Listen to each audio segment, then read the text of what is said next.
લોકસભાની ચૂંટણી માટેના પડઘમ શરૂ થઈ ગયા છે। સેન્સ પ્રક્રિયાઓ પણ શરૂ થઈ ગઈ છે। ત્યારે વર્તમાન જૂનાગઢ અને પોરબંદરની સીટના ઉમેદવારોએ પણ પાર્ટી પાસે ટિકિટની માંગણી કરી છે।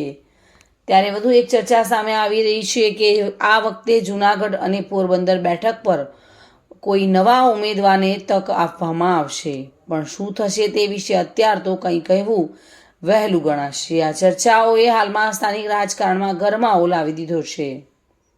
26 સીટમાંથી 22 સીટ પરનો રિપીટ થિયરી અપનાવવા બાબતે અને આ પ્રશ્નની કોઈ સ્પષ્ટતાપૂર્વક જવાબ નથી આપી શક્યો। આ મોદીજી અને અમિતભાઈ નક્કી કરતા હોવાનું નિરીક્ષક મનસુખભાઈએ જણાવ્યું હતું। જૂનાગઢ અને પોરબંદર બેઠકના સિટિંગ ભાજપના સાંસદોએ પાર્ટીની સેન્સ લેતા આવેલા નિરીક્ષકો સમક્ષ ટિકિટ તો માંગી છે, પરંતુ છેલ્લા ઘણા સમયથી એક ચર્ચાઓ ચાલી રહી છે। હાલના ભાજપના સાંસદોએ આ વખતે ટિકિટ નહીં મળે, પરંતુ શું કામ તે અંગે કોઈ માહિતી નથી।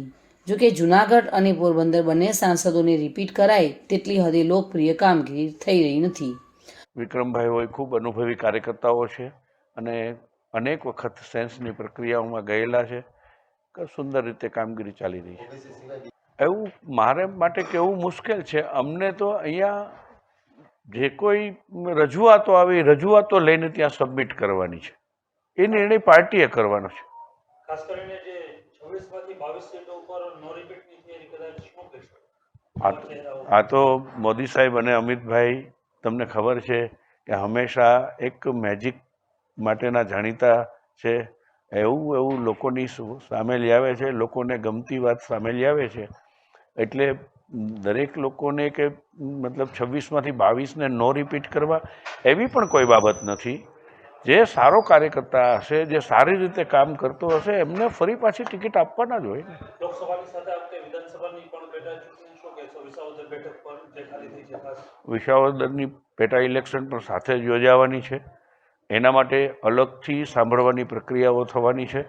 અમને 3 લોકોને અહીંયા લોકસભા માટે સાંભળવા માટેની જવાબદારી આપવામાં આવી છે।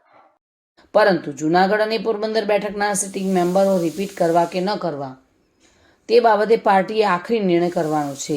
હાલમાં બંને સિટિંગ મેમ્બર દ્વારા આગામી લોકસભાની ચૂંટણી લડવા માટે તૈયાર છે અને ટિકિટની માંગણી પણ કરી છે। ત્યારે આવી સ્થિતિમાં હાલમાં જે રીતનો દોર ચાલુ છે ભાજપમાં જોડાવાનો, તેની સામે પણ મૂળ ભાજપના કાર્યકરો નાખુશ હોય તેવું જોવા મળી રહ્યું છે। ત્યારે લોકસભાની ચૂંટણી માટે પડઘમ તો શરૂ થઈ ગયા છે। તેવી સ્થિતિમાં હાલમાં જૂનાગઢમાં મહાનગરપાલિકાના હોદ્દેદારો અને સ્થાનિક ધારાસભ્યો વચ્ચે મનમેળ જોવા મળી રહ્યો છે અને પાર્ટીના જાહેર કાર્યક્રમો પણ એકબીજા સાથે બેસી શકતા નથી। તેવી સ્થિતિમાં હાલમાં ઘણી વખત જોવા મળી રહી છે। આવી સ્થિતિ કેશોદમાં પણ જોવા મળી રહી છે। તેમાં ધારાસભ્ય અસંતુષ્ટ ભાજપના પૂર્વ ધારાસભ્યો વચ્ચે ગજગ્રહ ચાલી રહ્યો હોય તેવું જોવા મળી રહ્યું છે। કેશોદમાં ભાજપમાં જે રીતે ગ્રુપમાં વહેંચાણ પડ્યું છે તે પણ ભાજપ માટે ચિંતાનો વિષય છે। રાવલિયા મધુ સાથે bureau report, today Gujarati news.